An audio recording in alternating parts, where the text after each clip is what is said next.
Hey everybody, I hope y'all are having a good Sunday afternoon.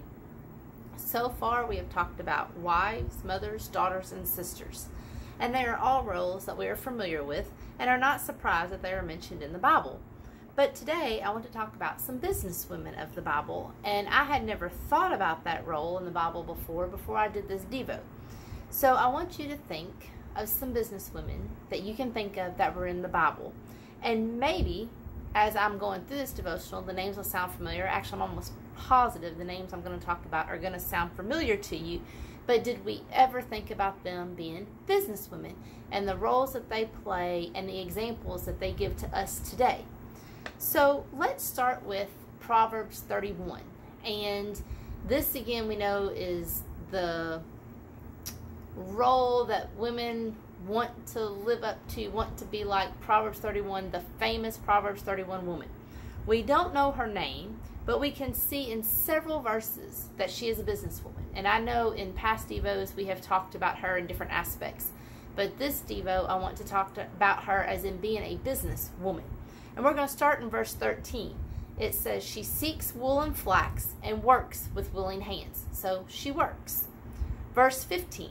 She rises while it is yet night and provides food for her household and portions for her maidens. So we know she works, she provides food.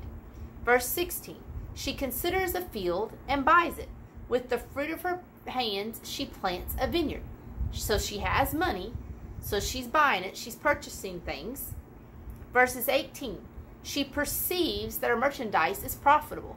She sees what she makes is being wanted, it's in demand. She's making a profit. So all of this is relating to a businesswoman. Verses 24, she makes linen garments and sells them. She delivers sashes to the merchant. So we see here what is being profitable. What is her merchandise? Her merchandise is the linen garments. And it says she also delivers sashes to the merchants. Now, it doesn't say that she sells the sashes to the merchants. It just says that she delivers them. In verse 27, she looks well to the ways of her household. So she manages her household. And a lot of people, is a big controversy today, stay-at-home moms, are they a businesswoman? I'm not getting into that. There's different views. I think everybody to each their own. Whatever works best to make your family works is what needs to be done. But it does say here in verse 27, she obviously does stay at home. She does all of this from her home. So looking at these verses, we can see that she sells merchandise, which was the linen garments that we talked about. She made sashes for the merchants. So the Proverbs 31 woman, I think it is safe to say that she is a businesswoman and a worthy one at that. One we should strive to be like. I see her that she's always doing something for somebody else. The food was provided for her family, so obviously she ate the food as well, but that wasn't her main intention. She was providing it for her family. The sashes she made, she took her time, her effort, her money to buy the material to make the sashes. And what did she do? She gave them to the merchants. She didn't sell them to them. She didn't sell them herself. She gave them to them. Are we like this businesswoman? Are we just out for ourselves, or do we think of others? And I'm not saying that we shouldn't provide for our household, that we shouldn't put our family first. I'm not saying that. But obviously she had enough and an abundance. Like when she talks about her food, she provided food for her household, but also for her maidens. And I guarantee you, it reminds me of the farmers today, or the people that plant a garden today. They have an abundance. So what do you do with it? You just don't let it sit there and rot. You give it to people. You sell it to people. You are making a profit of stuff you've done, but you are caring about other people. Next, the next woman I want to talk about is Deborah. And in Judges chapter 4, we see that she was the only woman judge Israel ever had. So she was a woman and she was a judge. This was a total new concept to the people at this time. In verse 5, it tells us that people came to Deborah for judgment. This may not seem unusual to us today, but back then this was huge. And if you think about it, most women are going to go to another woman in today's world and get advice, to get someone on their side, or for someone to listen. Very rarely are you going to go to a male to let them listen. And now that's different. I'm not talking about your spouses. I'm not talking about your kids. But if it was me and I was going through somebody, if I was to pick somebody out in the church to go to, more than likely my comfort zone is going to be a female. So again, this was huge for Deborah. People trusted her. And so it is a big deal that not only was she a female, and she's in that role of being a judge. As we read farther down in chapter 4, we see that Barak was told to go to Mount Tabor and fight and take over the land. But as you will see when you read this, he refuses to go without Deborah. And I think that tells us some about Deborah. We obviously know she's trustworthy because people trust her. People confide in her. People are looking to her for judgment. She has to be fair. She has to be willing to listen. She has to be a good listener. She has to be honest. She has to be fair, trustworthy. People respected her decisions, and I think they looked up to her. So again, I think, and we may not think as a judge, as a businesswoman, especially since she just sat under a palm tree, she did all this outside, but I think it's safe to say we can deem Deborah as a worthy businesswoman. She did what was right and not based on the people she likes. And when I was in the work field, when I was out working, you have customers, people you favor. Not saying that, well, I am saying that you have your favorites. But does that give me the right to treat someone who may be a thorn in my side, who's constantly nagging me to do something, to treat them badly? No, that's not what I'm saying. And I try to teach everybody, or treat everybody fairly. There are days I messed up, of course. There are days that, you know, I was just in a bad mood, and whoever crossed my path was going to get it. But as we see, that was not the case with Deborah. Deborah treated everyone fairly. Not just her friends, not just her people. As a judge, she treated everyone fairly. No matter what the situation was, she was going to give them the right answer. So I think she's a good businesswoman to look at. Another woman that we can talk about being a business-like woman, though we're not told she sold her items, is Dorcas. And we find Dorcas' story in Acts 9:36-42. And I'm going to read that. Now there was in Joppa a disciple named Tabitha, which translated means Dorcas. She was full of good works and acts of charity. In those days she became ill and died. And when they had washed her, they laid her in an upper room. Since Lydia was near Joppa, the disciples hearing that Peter was there, sent 2 men to him, urging him, "Please come to us without delay." So Peter rose and went with them. And when he arrived, they took him to the upper room. All the widows stood beside him, weeping and showing tunics and other garments that Dorcas made while she was with them. But Peter put them all outside and knelt down and prayed. And turning to the body, he said, "Tabitha, arise." As she opened her eyes, and when she saw Peter, she sat up. And he gave her his hand and raised her up. Then calling the saints and widows, he presented her alive. Again, although we are not told that Dorcas sold her items that she made, sold her clothes, we see a woman who was a hard worker and was respected in her community. At her death, all those whom she had helped in the past, in the years before her time, or before her death, had come to her house to pay their respects. Now, I don't know about you, but if I don't like you, I'm not going to come to your funeral.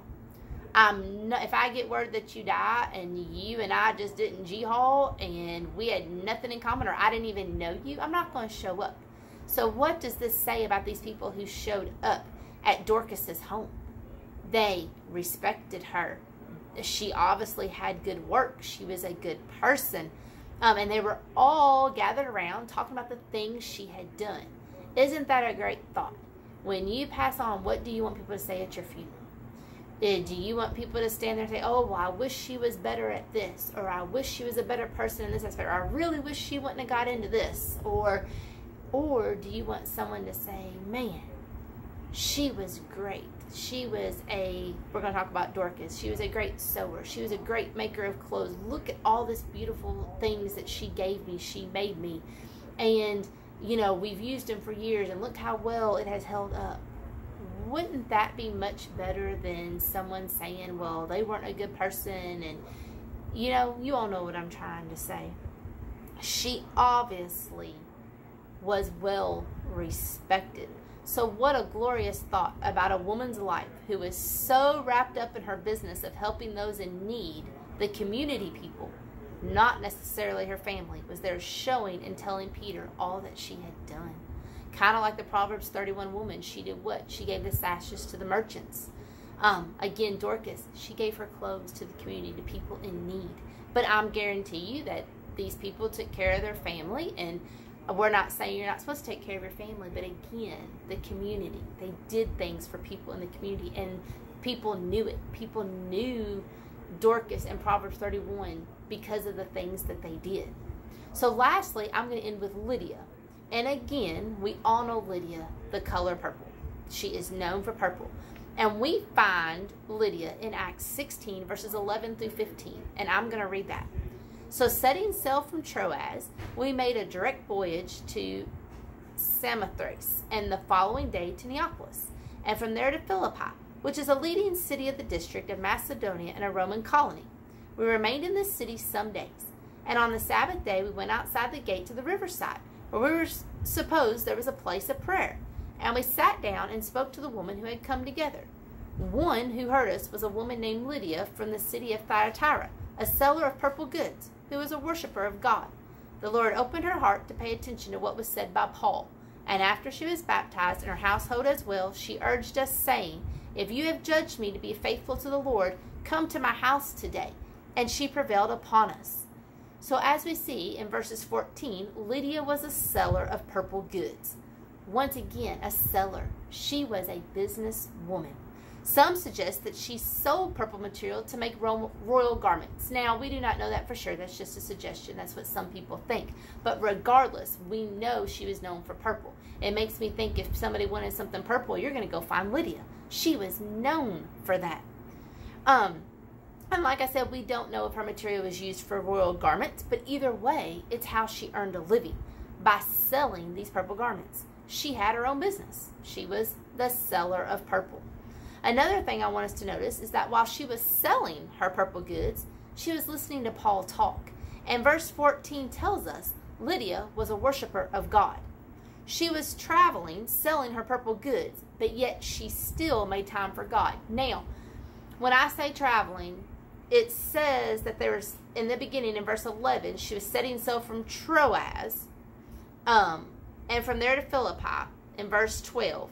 And they remained in Philippi. Now, I may have this wrong, but I think that Lydia is from Thyatira. So if she's in Philippi, I don't know how close they are. I should have looked it up on a map. But what I want us to get, and this may be a stretch, but I want y'all to stay with me. She wasn't in her hometown. So she traveled, if you will, to a different town to sell her goods. Now, let's move that to modern time, okay?